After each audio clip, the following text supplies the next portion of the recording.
আগের কথা, কত বছর আমরা জানি না। একজন প্রতাপশালী বাদশা ছিল, এখনকার বিশ্ব নেতাদের মতোই পরাশক্তি, ওই যে আসহাবুল কাহাফের মতো, বা ওই নমরুদের মতো, বা ওই যে ফেরাউন তার মতো একজন প্রতাপশালী বাদশা ছিল। তার অধীনে একজন বড় জাদুকর ছিল। কি ছিল? আচ্ছা, মজা আছে, ভালো করে বোঝেন। একটা বড় জাদুকর ছিল। এখনো কিন্তু বহু কান্ট্রি এই জাদুবিদ্যার চর্চা করে, আপনারা জানেন। ভিতরে ভিতরে জাদুবিদ্যার চর্চা এখনো চলছে। আর এই জাদু সত্য, জাদু সত্য, চোখের বদনজরও সত্য। সায়েন্স বিশ্বাস করুক না করুক, এগুলো সত্য। কারণ কোরআন বলেছে সত্য, ব্যাস সত্য। জিন সত্য নাকি মিথ্যা? ফেরেশতা সত্য না মিথ্যা? কবরের আযাব সত্য না মিথ্যা? এগুলো তো চোখে দেখা যায় না, বিশ্বাস করলেন কিভাবে? এই চোখে দেখা যায় না বিশ্বাস করেছেন বলেই তো আপনি মৌলবাদী। চোখে দেখা যায় না, অহেতুক বিশ্বাস করছেন, অতএব আপনি একজন মৌলবাদী মানুষ। বুঝতে পারছেন তো? এই বিষয়গুলো বিশ্বাস না করলে কি আপনি মুমিন হতে পারবেন? আচ্ছা, কবরের আযাব সত্য না মিথ্যা আমরা বিশ্বাস করেছি, তোমরা মরার পরে বিশ্বাস করো। আমরা মরার আগেই বিশ্বাস করেছি, তোমরা মরার পরে বিশ্বাস করো। তারপর তোমরা পাক্কা মৌলবাদী হয়ে যাবে। মরার পরে যখন কঠিন কবরের আযাব শুরু হবে, দেখবা যে আইনাল ইয়াকিন। ইয়াকিন কয়েক প্রকার হয়। একটা হচ্ছে আপনার আইনাল ইয়াকিন, হাক্কুল ইয়াকিন, এরকম কথা আছে কোরআনে। মানে আইনাল ইয়াকিন মানে চোখে দেখলাম, এবার বিশ্বাস করি। রব্বানা আবসারনা ওয়া সামি'না ফারজি'না না'মাল সালিহান ইন্না মুকিনুন।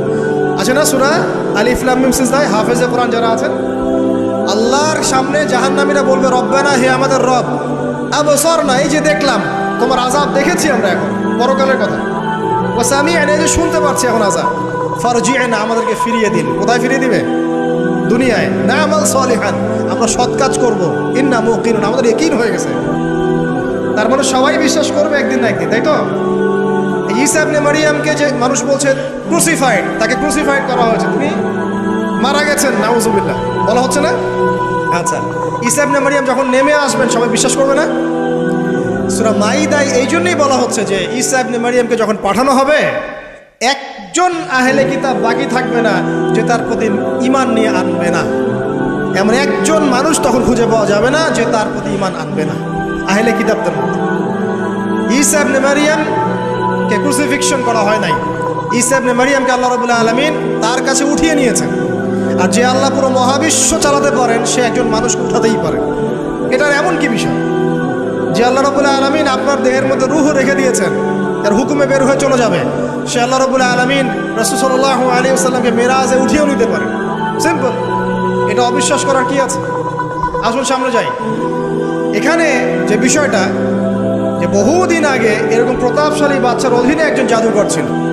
এই জাদুকরের যখন বয়সটা পুরো হয়ে গেল, তখন সে তার ওই বাচ্চাকে বলছে যে আমার তো বয়স শেষ, আমার এই বিশাল জ্ঞানগুলো কি করব?